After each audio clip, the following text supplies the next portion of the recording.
झारखंड में प्रथम उर्दू राज्य सम्मेलन है। उर्दू की तरक्की के लिए आज जो अंजुमन तरक्की संस्था ने आज जो सम्मेलन बुलाया है, इस कार्यक्रम में हमारे बीच हम सब के लोकप्रिय नेता, हमारे बड़े भाई पूर्व विधायक अखिलेश यादव जी, यहाँ पर झारखंड मुक्ति मोर्चा के अध्यक्ष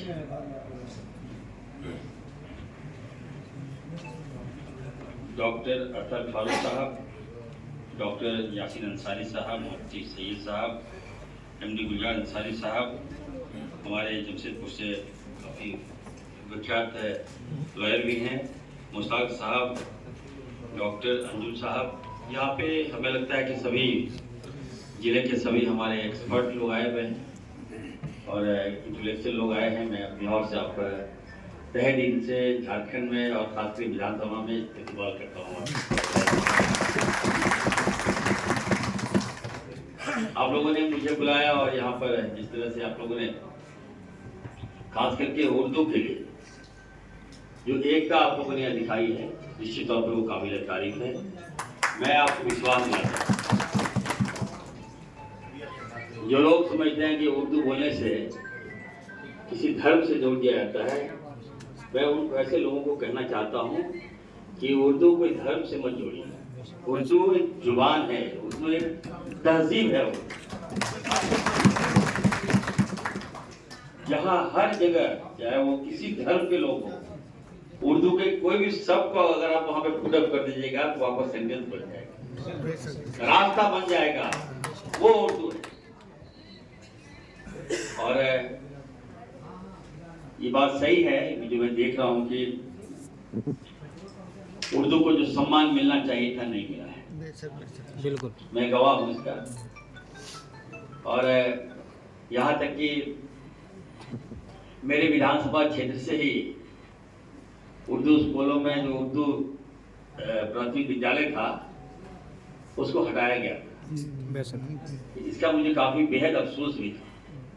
हमने विरोध भी किया और हमने कड़ा विरोध किया। हमने कहा भाई उर्दू से क्यों नफरत है आप लोग?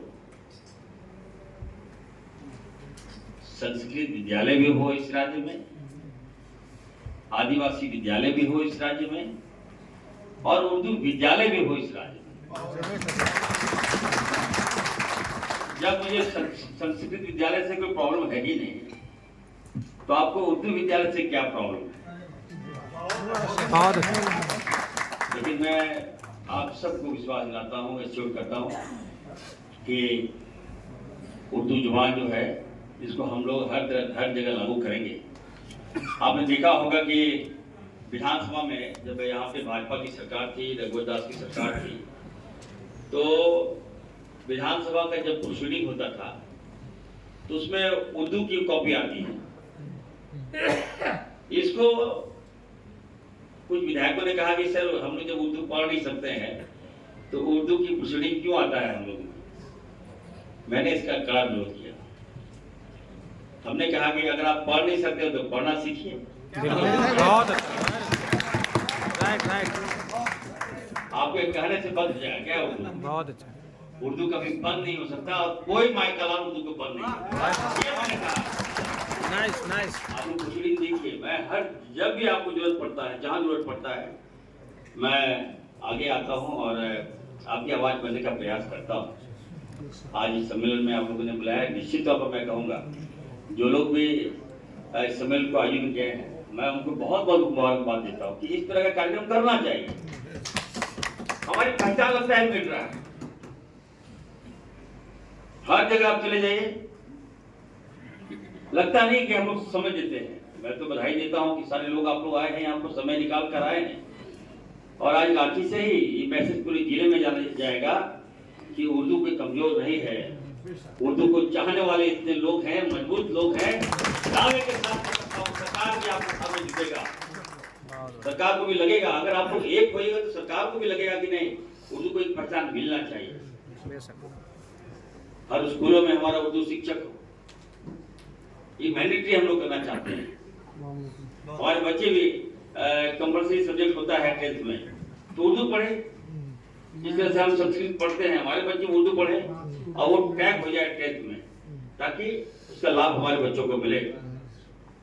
मैं फिर से मैं कहूँगा आप सबको कि बहुत बहुत आप सबको मैं मुबारकबाद देता हूँ कि आप लोगों ने सही समय पर सही निर्णय लिया है। हमारे मुख्यमंत्री आदरणीय हेमंत सोरेन जी को आप लोगों ने दोबारा बनाने का प्रयास किया, दोबारा आपने बनाया है, इसके लिए मैं आपको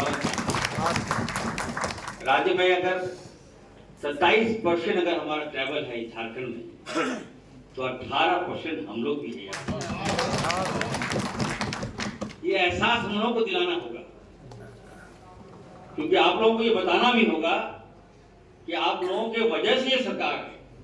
ये कहीं ना कहीं गैप है हम लोगों में, मैं देखता हूँ और मैं यकीन मैं दिलाता हूँ अपने आवाम को कि मैं फुरकान अंसारी का बेटा हूँ। याद रखिएगा, मैं झुकूंगा नहीं, आपकी आवाज बंद करूंगा वाला मैं नहीं। लोग मेरी बात चुपती है कि इरफान सर कड़वा बोलता है, मैं कड़वा नहीं बोलता हूँ, मैं आपकी आवाज हूँ, आपकी आवाज सही जगह पे रखता हूँ। मैं ये भी कहा हूँ कि अगर हमारी आबादी है, हमारे वोट से जिनका आबादी यहाँ नहीं है, वो विधायक बन जा रहा है, मंत्री बन जा रहा है, उसका कुछ होता है, और जिसका आबादी है उसका कुछ नहीं होता है। ये भी तो कहीं ना कहीं चिंता का विषय है ना। इन सारी बातों को मैं रखता हूँ, इसलिए आप लोग एकदम विश्वास कीजिए हम पर। 2 मंत्री आप लोगों को मिला है, एक हमारा भाई हफीजुल भी है, हम भी हैं। हम लोग मिलकर आपकी जो भी समस्याएं हैं उसको हम निदान करेंगे। और मैं चाहूँगा आप लोगों को जो भी अगर कुछ प्रस्ताव अगर है आप लोगों का, तो आप लोग हमको दें। विधानसभा चलने वाला है, एक डेलीगेशन हम चाहेंगे कि डॉक्टर यासीन साहब के नेतृत्व में, और आप लोग जो भी आप जिनको आप लोग चुने, आप लोग उनके नेतृत्व में हम चाहेंगे कि चलते सदर में हम आप लोगों को सीएम साहब से मिलाएंगे। और हम वहाँ नहीं रहेंगे, हम लोग रहेंगे तो लगेगा कि हम लोग दबाव में भी बुलवा रहे हैं। जो बुद्धिजीवी लोग हैं आप लोग चयन कर लीजिए, उनको चयनित कर लीजिए और सीएम साहब से आप लोग मिलिए और उनको बताइए सर कि हम लोग हैं यहाँ पे, इतनी तादाद में हमारी है, हमारे बच्चों को भी हर क्षेत्र में तवज्जो मिलना चाहिए, जो उनका हक है वो मिलना चाहिए। आपको हम बता दें कि 24 साल झारखंड बने हो गया, अभी तक हम लोग केवल बोलते रहते हैं कि मदरसा एकेडमी, मदरसा बोर्ड, हज कमेटी, ये सब की मांग करते हैं। लेकिन हमें अगर सच्चाई आप हमसे पूछिए, कभी कहते हैं कि मदरसा को मान्यता दे दीजिए, कभी कहते हैं मदरसा शिक्षक, आज तक 24 सालों में 800 कुछ लोग का बहाली नहीं हुआ, ये दे दीजिए। ये तो ठीक है, मैं उस पर नहीं जाना नहीं चाहता। मैडम एक मिनट, मैडम मैं उस पर जाना नहीं चाहता, वो आपका हक मिलना चाहिए आपको। लेकिन हमें ये भी देखना होगा कि 24 सालों में अगर आप देख लीजिएगा तो हम लोग कहाँ पर हैं। हम लोग किसी कॉलेज में चले जाइए, अगर कहीं एग्जाम सेंटर होता है, एग्जाम होता है, वहाँ आप देखिए कि हमारे बच्चों की कितनी भागीदारी है, हमारी बच्चियों की कितनी भागीदारी है। सरकार आपको इतना कुछ हम लोग दे रहे हैं, लेकिन फिर भी हमारे बच्चे आजकल स्कूल नहीं जाते, ड्रॉप आउट हो जाते हैं। हमारे शिक्षक लोग हैं यहाँ पर, मैट्रिक जाते जाते दम होता है हमारे बच्चों का, जबकि हमारे बच्चों के पास दिमाग की कमी नहीं है।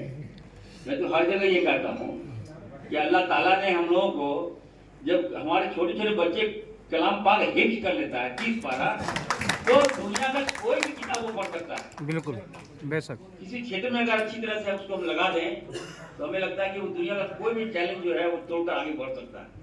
तो निश्चित तौर पर मैं कहूँगा कि एजुकेशन पर भी हम लोग को फोकस देना है। आप सबसे मैं आग्रह भी करूँगा कि हम लोग गांव में, पंचायतों में, प्रखंडों में अपने बच्चों को स्कूल भेजें और तालीम देंगे तभी हम लोग जवान बन पाएंगे।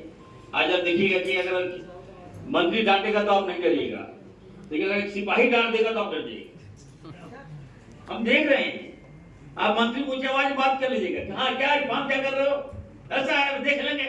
लेकिन अगर सिपाही चला जाएगा तो आपके मुंह में आवाज नहीं निकलता है। इसका सबसे बड़ा कारण ये है कि हम लोग एजुकेटेड नहीं है।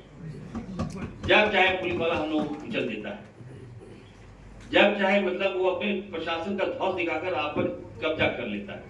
मैं ये नहीं चाहता हूँ, ये इस पर भी हमारी लड़ाई है, हम लड़ रहे हैं और हम अपने आवाम को कहूँगा कि आप लोगों ने बहुत अच्छा निर्णय लिया कि एक होकर यहाँ पर कई पार्टी के लोग खड़े हुए, कई लोगों ने आपको तोड़ना चाहा, कई लोगों ने आपको बांटना चाहा, कई लोगों ने आपको डिवाइड करना चाहा, लेकिन आप लोग डिवाइड नहीं हुए, जिसका कारण है कि आज इरफान अंसारी यहाँ है और आप इरफान अंसारी को सुन रहे हैं। आज दिल्ली में क्या हुआ देखिए, हम लोग बढ़ गए तो खत्म हो गए। उत्तर प्रदेश में भी वही हाल है, 10 पार्टियां हैं वहां पर। आज आप देखिए क्या हाल उत्तर प्रदेश में, यहाँ तो आप सर उठा के गिर रहे हैं, लेकिन आप चले जाइए उत्तर प्रदेश में क्या हाल है।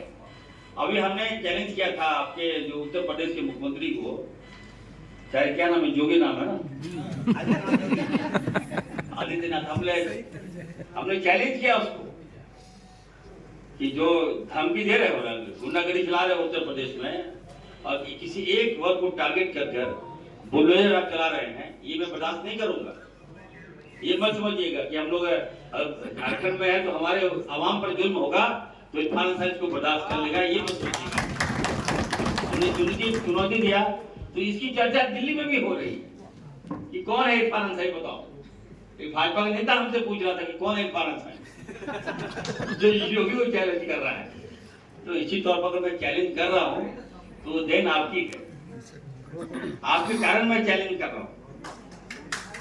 लोगों ने कहा कि कम से कम चलिए, वहां के आवाम ने, उत्तर प्रदेश के आवाम ने ये बातें कहा कि चलिए हमको कुछ मिला ना मिला, लेकिन हम लोग अफसर उठा के चल रहे हैं क्योंकि इरफान साहब धमकी दिया, योगी धमकी नहीं दिया, चैलेंज दिया, तो चला दिया कि धमकी दिया। इसलिए मैं कहना चाहता हूँ कि चलिए एकदम आप लोग एक रहिए। जिस तरह से अभी देखिए बिहार में भी इलेक्शन हो रहा है, तरह तरह की पार्टियां आ जाएगी, कोई मुस्लिम लीग आ जाएगा, कोई ये आ जाएगा, कोई वो हो जाएगा, और इसका फायदा देखिए मेन मोटो है, आपको मैं बता दूं, मेरे चुनाव में हम आपको सबको इसलिए बता दे रहे हैं कि आप लोग काफी यहाँ इंटेलेक्चुअल लोग हैं, काफी पढ़े लिखे लोग यहाँ पे आए हुए हैं। मैं आपको ये बातें इसलिए बता रहा हूँ कि मेरे चुनाव में मैंने देखा कि 9 मुस्लिम कैंडिडेट को इन लोगों ने भाजपा ने खड़ा किया और सबको 25-25 लाख रुपया दिया और उनसे ये कहा गया कि तुम पूरा वोट मत काटो, तुम्हें अपना एक है, पूरा परिवार का 1000 वोट काट लो। यहां तक कि आरिफ अंसारी और इरफान अंसारी, आरिफ अंसारी को पैसे दिए गए ताकि उसका नाम 1 नंबर पे हो और लोग जाके वहां पर 1 नंबर वोट दबा दे, और हुआ भी ऐसा। बताइए 9000 वोट लिया आरिफ अंसारी और मैं 2 नंबर में था इरफान अंसारी। आप सोच सकते हैं कि कितना दिमाग से लोग चलता है।